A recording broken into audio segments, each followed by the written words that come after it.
আমাদের সংগঠন কোনো রাজনৈতিক দল নয় এবং স্থির সিদ্ধান্ত নিয়েছি আঞ্জুমানে আল ইসলাম কোনোদিন রাজনৈতিক দল হবে না।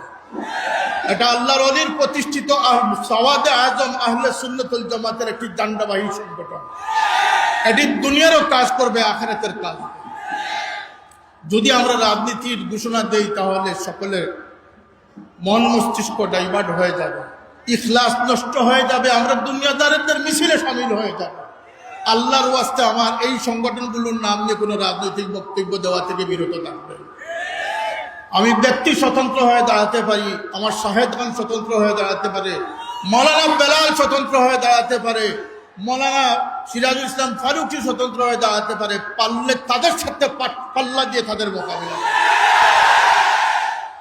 আমি শুনেছি অনেক জায়গায় আল ইসলাম তালামিজকে উদ্দেশ্য প্রণোদিতভাবে অনেক বদনাম দেওয়া হচ্ছে।